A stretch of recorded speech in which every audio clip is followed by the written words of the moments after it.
Hi, everybody. Many of us, including myself at one point, are going through a period of transition in our lives where we feel like our career is no longer what we want it to be, or maybe it's just a job that we don't really want to be in anymore, or feel like is right for us, or maybe it's a relationship, or maybe it's just a way of being in our life that is no longer serving us. So often we tend to react to those situations that we find ourselves in by choice sometimes, and sometimes not by choice. Sometimes it's forced upon us. Sometimes we tend to react out of fear. Often we tend to react out of fear. We naturally fear what we don't know. It doesn't need to necessarily be that way. For me in my own life, it's a constant lesson I'm still working on is learning to trust. To trust what, you may ask? Well, our own higher selves, our own inner guidance, our intuition that can help nudge us along the way, that gives us gentle little hits or feelings or even words or phrases or just pictures. And if you don't have any of that stuff, don't worry about it.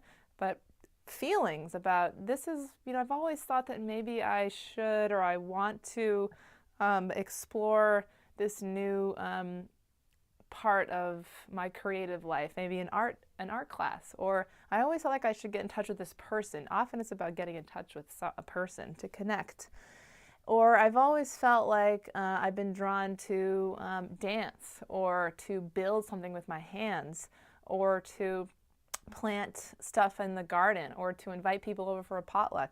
And those things, my friends, are where it's at in this shift in consciousness that we're experiencing, because we're kind of going back to our true nature, which is working with the earth, making things, sharing community, sharing love, healing other beings, healing the plants and animals and even other parts of nature, rocks, water, trees, flowers, all around us.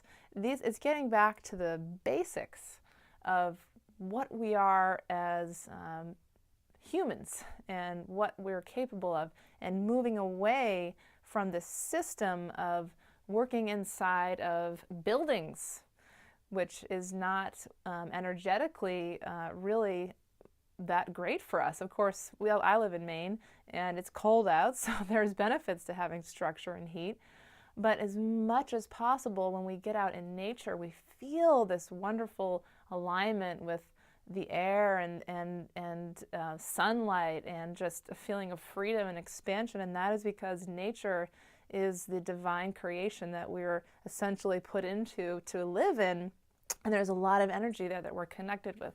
How can we start to get more in touch with who we really are and that intuition that can help guide us forward in our lives? Well, I say this over and over again like a broken record, but start to quiet your mind. Focus on your breath any moment you can. It's great if you can set aside time regularly so it becomes a habit to lie down and just notice your breath, your inhale and your exhale. Notice the rise and fall of your abdomen. Do it in any moment you can, walking between meetings, while you're driving in your car, waiting in line. And if you can, devote the time to really sit down and do it for extended amount of time, 10 minutes, 5 minutes, 20 minutes would be great. Then you start to really get in the habit. But this is how we get in touch with our true, higher, intuitive selves. And eventually, you won't need to, make such a pointed effort of saying, I'm going to lie down or sit down for 20 minutes every day or however often you can, because it will become more second nature. It will become more habit for you. You'll go throughout your days just saying, oh, right now I'm feeling a little nervous. I'm going to focus on my breath. I'm going to slow down. I'm getting in touch with myself, and automatically you start to feel less nervous because it's just a temporary emotion you're experiencing. It's not who you are. So I hope that was helpful in some way. I'll continue to put out some words that I hope will bring you to a happier, more aligned, more fulfilled place in your life. Thanks for listening.